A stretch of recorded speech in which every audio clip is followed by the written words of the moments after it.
Pronto, começamos aqui a nossa gravação. Então, lembrando, nosso livro, né? Hoje a gente vai dar um salto no capítulo, porque a gente vai falar de um tópico que está um pouco à frente no livro de vocês, certo? Mas isso não é problema, é uma questão de organização nossa para facilitar o entendimento, né? Porque a gente vinha falando sobre o movimento, né? Nós falamos sobre movimento com gravidade, anteriormente falamos do movimento acelerado, com aceleração, falamos do movimento constante, com velocidade constante, e agora nós vamos falar de um outro movimento que ele está depois... Oi? Ah, tá bom. Ah, mas é porque eu moro... Pode falar. Então, o livro de vocês, então vocês vão lá para a página agora, que a gente vai dar continuidade da parte do movimento, vocês vão lá para a parte do capítulo 4, deixa eu ver, capítulo 4, capítulo 4, aí vocês vão dar um salto nele aí, né, todo, aí vocês vão lá na metade do capítulo 4, na página 121, eu vou até colocar no chat para vocês aí, onde vocês vão dar um salto no capítulo 4, vocês vão lá para dentro do capítulo 4, né, que a gente encerrou o capítulo 3, aí vocês vão dentro do capítulo 4, vou botar aqui no chat para vocês, dentro do capítulo 4, vocês vão lá na página 121, e aí nós vamos fazer um estudo até a página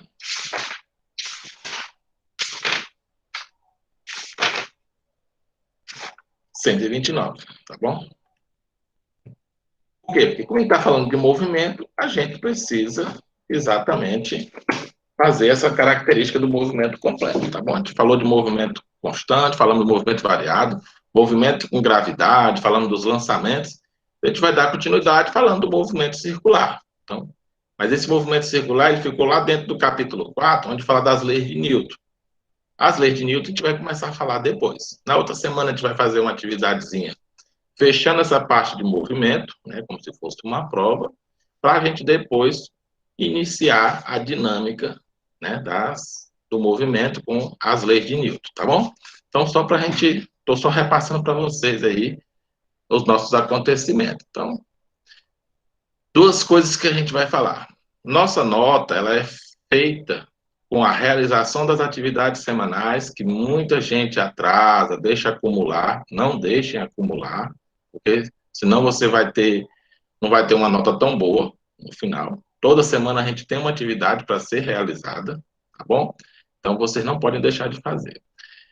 E o tópicozinho nosso hoje é um tópico pequeno, né? Tem 5 questõezinhas, aí tem atividade também no formulário, que eu vou já deixar liberada para vocês, assim que a gente terminar aqui essa aula, para que vocês possam acessar, tanto pelo Google Class, como pelo WhatsApp, quando eu botar o link lá também, tá bom? Então, vamos lá para a nossa apresentação de hoje.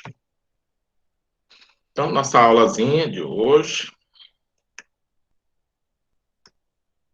Movimento circular, né? Como eu falei para vocês, uma figura bem interessante. Essas figuras de parque de diversão, né? Usam muito esses movimentos circular para fazer a diversão da galera, né? Por assim dizer. Os brinquedos com movimentos circulares são os brinquedos mais procurados, exatamente por causa dessa aceleração centrípeta, que a gente vai falar daqui a pouco, que é uma característica do movimento circular. Imagine você atuar sobre o seu corpo uma aceleração, onde você não precisa se deslocar em grandes velocidades por grandes distâncias. Basicamente, você está rotacionando sobre um único eixo. Então, quanto mais rápido ele girar, maior é essa aceleração que você vai ter a sensação de estar sentindo, né? Aí a gente vai falar sobre isso, tá bom? Porque nosso corpo não sente velocidade, nosso corpo sente aceleração, tá bom? Nosso corpo não sente velocidade, sente aceleração. Então, o movimento circular é um movimento de trajetória previamente definida, né, dentro de uma circunferência, né. Aí aqui a gente tem alguns exemplos que utilizam movimentos circulares, né, ou em algum trecho, ou basicamente todo o movimento circular, é isso? A roda gigante, né, nos parques de diversões, a montanha-russa, né, que tem aqueles loop, né? Esse loop aqui é onde as pessoas mais sentem a aceleração centrípeta, né? Onde você tem aqui bicicleta, né? Bicicleta, automóvel, qualquer veículo que usa as rodas, né? A roda foi uma das maiores invenções de todo o tempo da humanidade, né? A invenção da roda, né? Você começar a usar a roda para fazer deslocamento de um modo geral, né? Ou seja, você usar o movimento circular para realizar alguma atividade. Isso foi a invenção de todos os tempos da nossa humanidade. Então, imagine vocês, acho que vocês assistiram aqueles Flintstones, né? Tem aquela brincadeirazinha dele, ao invés da roda, né, ser redonda, ele usa um quadrado. Você já imaginou? Né? Seria uma coisa bem desgastante, mas só para vocês terem noção do que significou a criação da roda. Então, como eu falei para vocês, o movimento circular, né, ele tem aqui os elementos do movimento circular, tem aqui a trajetória circular. Imagine vocês aqui uma partícula realizando aqui sobre a circunferência um movimento circular. Então, mesmo que a velocidade, eu vou usar aqui uma canetazinha para facilitar, mesmo que a velocidade aqui em cima, em valores, não mude, né, mas ela, em termos de direção, ela muda, certo? Então, não importa se o movimento tiver essa velocidade aqui, V, constante, não importa, certo? Mesmo ela sendo constante em valor, né, ou seja, não é constante na direção e sentido, mas constante no valor. Né? Ou seja, todo tempo ela tem o valor 2, né? Constante. Aí a gente bota assim, constante em módulo, tá bom? Que é para dizer que o valor dela é sempre 2. Um exemplo, né? Constante em módulo. Mesmo ela sendo constante em módulo, mas sempre vai existir uma aceleração. Por quê? Porque ela precisa mudar de direção e sentido. Certo? Imagine vocês, olha, está aqui girando, uma hora essa velocidade está para essa direção, outra hora essa velocidade está nessa direção, e outra hora essa velocidade está nessa direção, ou seja, praticamente se inverteu comparado com lá de cima, que antes estava para a direita, agora está para a esquerda, nesse aqui ele está para baixo, depois ele vai para cima. Então, a velocidade em termos de direção, ela muda a direção e o sentido. Só quem pode mudar a velocidade, tanto em direção e sentido, quanto em valor, é uma aceleração. E nós chamamos essa aceleração de aceleração centrípeta. Lembra que eu falei para vocês? É essa aceleraçãozinha que a gente sente nos movimentos circulares, em parque de diversões, de um carro fazendo uma curva, né? Essa aceleração aqui nós chamamos. Então, tem esse caso que a gente não vai trabalhar, certo? Inclusive no livro também a gente não vai trabalhar essa parte do movimento variado, movimento circular uniformemente variado, que é quando nós temos a aceleração centrípeta e temos a aceleração tangencial. Nós não vamos nos preocupar nos casos onde, além da direção do sentido, também muda o módulo da velocidade. Nós não vamos trabalhar esses casos, certo? Então, esses casos aqui a gente não vai trabalhar nesse contexto, nesse momento. Tá bom? Vamos trabalhar somente com o V em módulo constante, tá ok? Só para o que vocês vão encontrar, aí estou avisando que a gente não vai trabalhar, tá bom? Então, falamos aqui da aceleração centrípeta, né, que é o primeiro tópicozinho lá do capítulo 4, dentro do capítulo 4, na página de vocês, aí vocês vão estudar. Quem for usar o livro, mas pode usar tranquilamente esse nosso material aqui, que é a mesma coisa. Então, as características do movimento circular, né, como eu falei para vocês, ele tem uma velocidade tangencial, né, no caso do movimento circular uniforme, que nós chamamos de MCU, né, movimento circular uniforme, que é o que nós vamos trabalhar aqui, MCU. Esse V aqui é constante, mas não importa, porque sempre vai existir aceleração. E essa aceleração é dada em qualquer ponto que for dado aqui pela mesma relação. A aceleração centrípeta, né, é o quadrado da velocidade dividido pelo raio da circunferência, que vai ser sempre dado para vocês aqui, o raio da circunferência. Um R pequeno ou um R grande, dependendo de onde vocês vão trabalhar aí, certo? Então, o responsável pela mudança da direção e sentido, né, em termos de vetor, é sempre a aceleração centrípeta, tá bom? Aí nós vamos trabalhar aqui alguns tópicos relacionados, como eu falei para vocês, do movimento circular uniforme. Então, a gente vai trabalhar aqui o MCU, certo? Então, lembrando que o MCU, o ângulo muda, porque está se movendo tangencialmente, então esse ângulo, que antes era θ, né, o φ, né, aqui é a simbologia do φ, né? Então, você tinha aqui um ângulo inicial, que nós chamamos de ângulo inicial, vamos chamar de φ0, certo?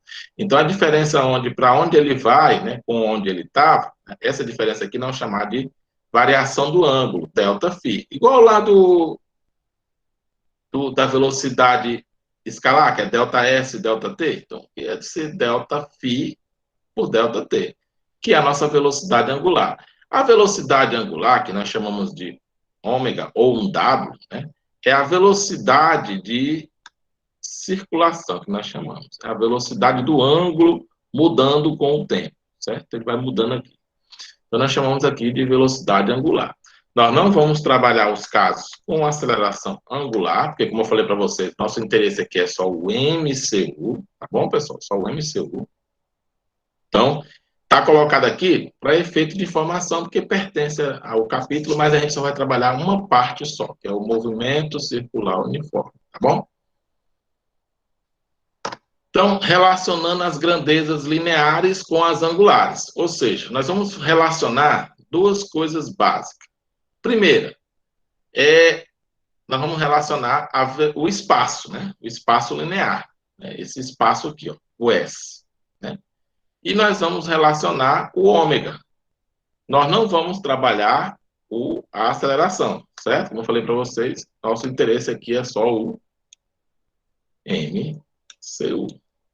É colocado aqui para efeito de generalização, mas a gente não vai se preocupar com a aceleração, só vamos nos preocupar com a parte linear, a parte uniforme, que é a variação do espaço, né? O espaço aqui é S, φ, né, que é o ângulo, R. Observe que todos dois é em função de R, porque todos dependem do raio, né? Esse R pequeno aqui, tá bom? Que é o raio da circunferência. A velocidade que ele se move aqui, tangencial, V, ômega, R, certo? Velocidade, ômega, R, tá bom? Então, vamos aqui, já que nós estamos falando do MCU, aí isso aqui sim pertence ao MCU, são coisas que é prático. Quando se fala do movimento circular uniforme, ele é periódico, ou seja, acontece sempre no mesmo tempo, e ele é frequente, tem uma frequência constante. Então, essas duas grandezas aqui são primordiais, tá bom? Então, o período é 2πr sobre V, que também é igual a 2πr ômega R, né, que é o V, trocando aqui ômega R. Então, você vai ter que o período é 2π sobre ômega, né, cortando R em cima com R embaixo. Então, você tem várias relações aqui que você pode usar para o período. Uma outra relação, né, é que a frequência é o inverso do período. Então, se você botar aqui a relação do período, então você vai ter também que a frequência vai ser o quê? Invertendo aqui, ó, ômega sobre 2π, certo? A unidade de frequência é o Hertz, né? A gente usa aqui no SI, certo? É o Hertz. É o Hertz. E esse Hertz, né, também existe também o RPM, que é a rotação por minuto. Então, quando eu te der um valor em RPM e eu quero converter esse valor para Hertz, certo? Aí eu só faço dividir esse valor por 60, porque um minuto equivale a 60 segundos, porque o Hertz está relacionado com o segundo, certo? Então, você vai ter aqui o valor em Hertz. Quando você fizer essa divisãozinha aí você vai ter o valor em Hertz. O Hertz pertence ao sistema do SI, certo? Então, sempre quando falar sistema internacional, lembre do Hertz, que é a unidade de frequência.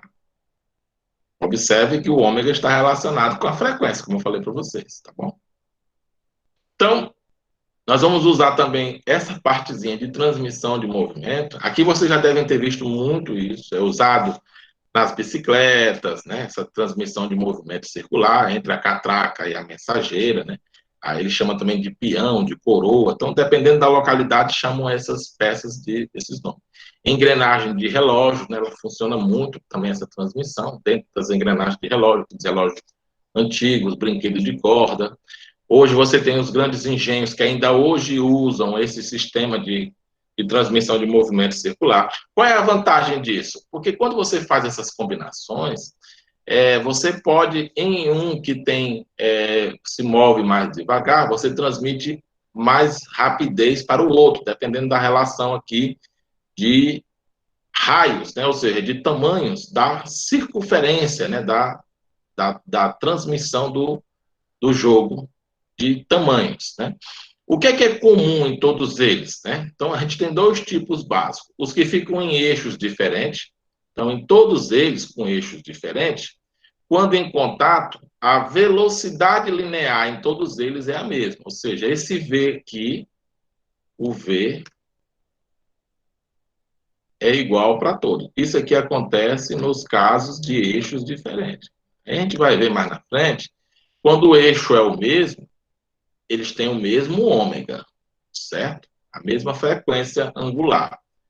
Aí os V's são diferentes porque vai depender do raio, certo? Então, é bem interessante esse detalhe. Mas nesse caso aqui, em contato, os V's são os mesmos.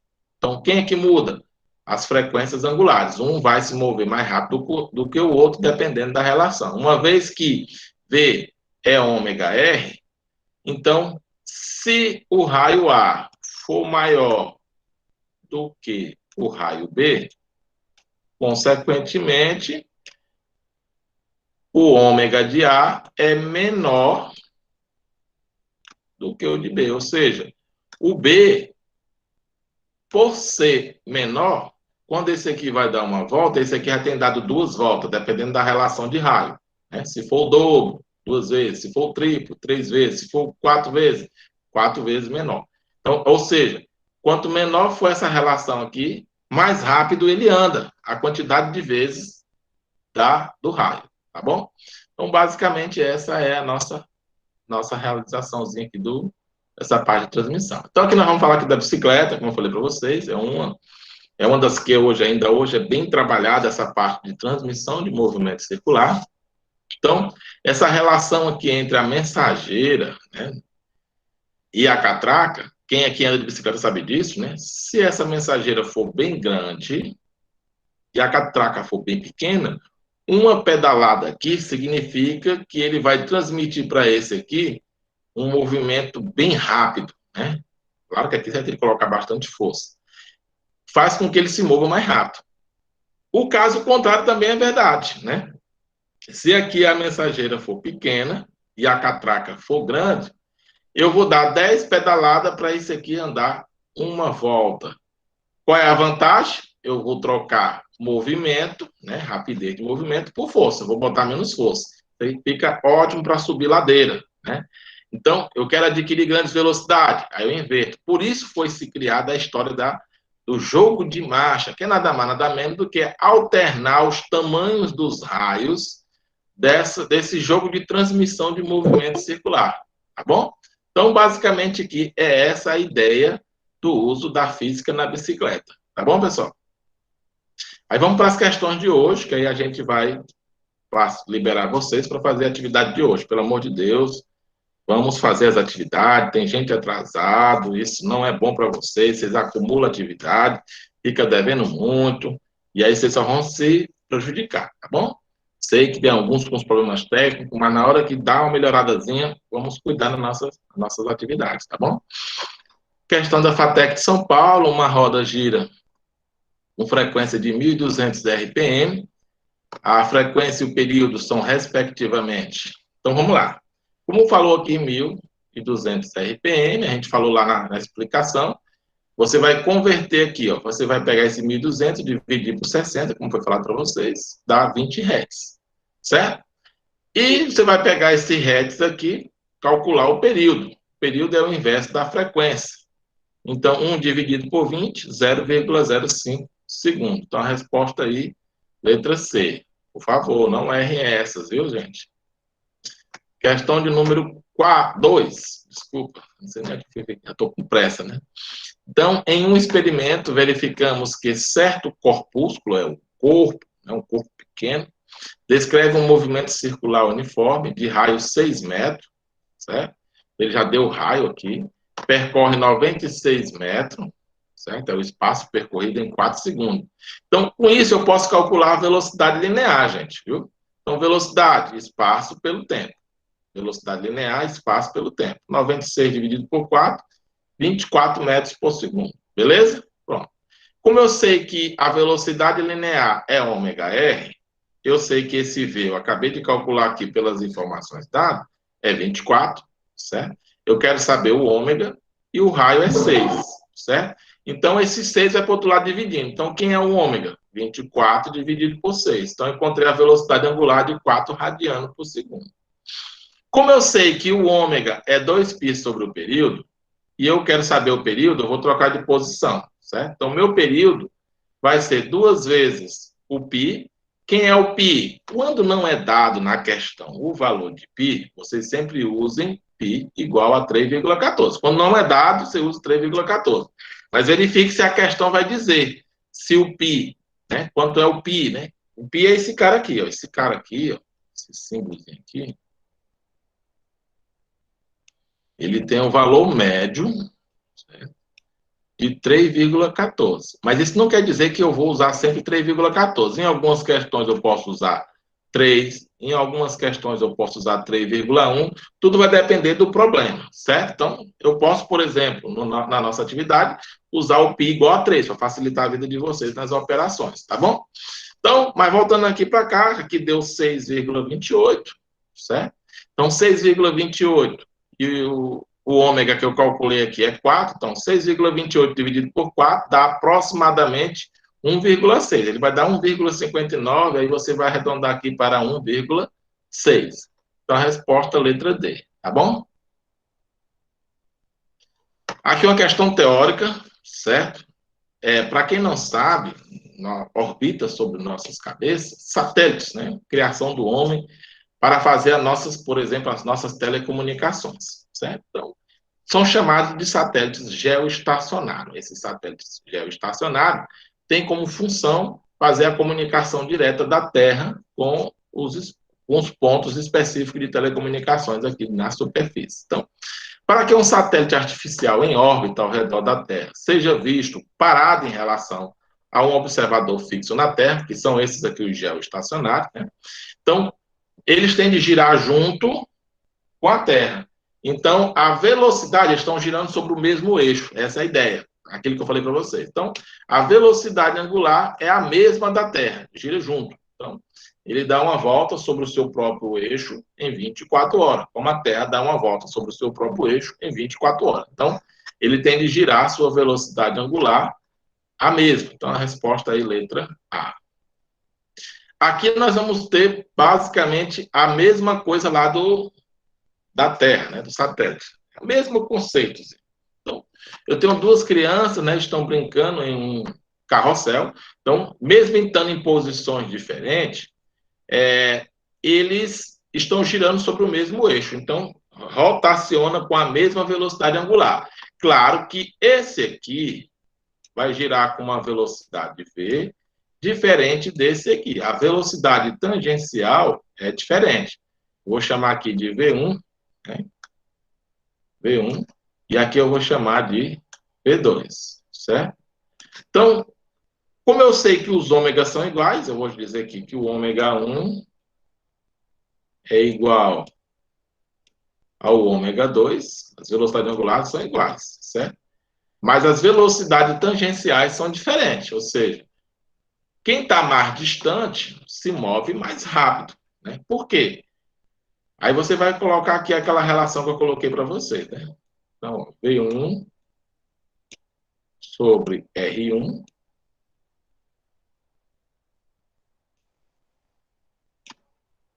V2 sobre R2. Então, essas divisões têm que dar sempre o mesmo valor. Então, se isso aqui for grande,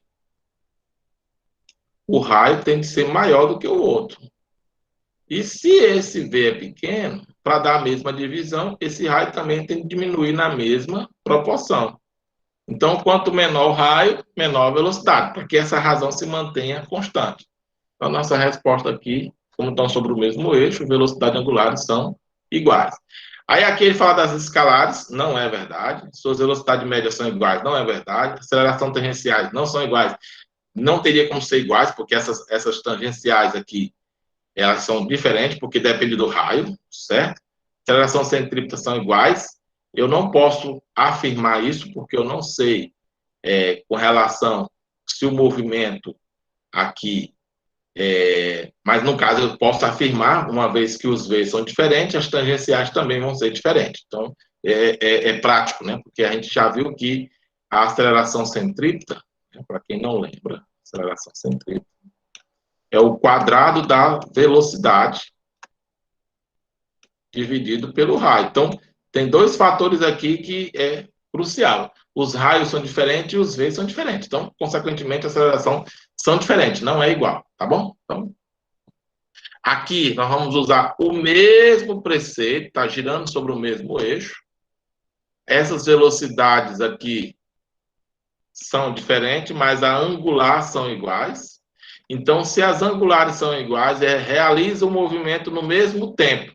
Então, as angulares são iguais e os períodos são iguais. Tá bom? Então, aqui é show de bola essa daqui. E aqui, igual aquela questão lá da catraca e da mensageira, da bicicleta, né? Tá aqui, ó, duas engrenagens.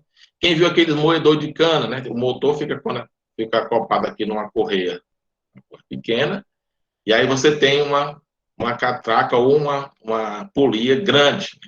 Para exatamente o motor aqui fazer várias rotações, e a engrenagem aqui que gira, que vai moer a cana, vai fazer com bastante força, né? É aquela troca que eu falei para vocês. Então, como eu falei para vocês, os V's aqui são constantes. Ó, o V aqui é igual ao V aqui. Então, ômega A RA é igual a ômega B RB, certo? Então, como ele está dizendo que o A se move 5 vezes, né, angularmente falando, né, 5 vezes o B, então, ou seja, quando o A dá 5 voltas, o B vai dar 1. Então, o A é 5 vezes o ômega B. Então, aqui eu tenho o ômega B desse lado, o ômega B desse outro, cancela. Certo? Então, eu vou ter que 5 vezes RA igual ao RB. Aí, como eu quero saber a relação entre A e B, eu vou trazer o B para cá, né? Aí lá ficou o número 1. E esse 5 vai para o outro lado dividindo. Ele está multiplicando aqui o RA, vai para o outro lado dividindo. Então, RA-RB é igual a 1 dividido por 5. Nossa resposta aqui, a letra E. E aí a gente finaliza hoje, certo? Como eu falei para vocês. E aí a gente vai para a nossa atividade, tá bom? Tá ok? Então, vou parar aqui a nossa gravação. Ok, professor. Ok.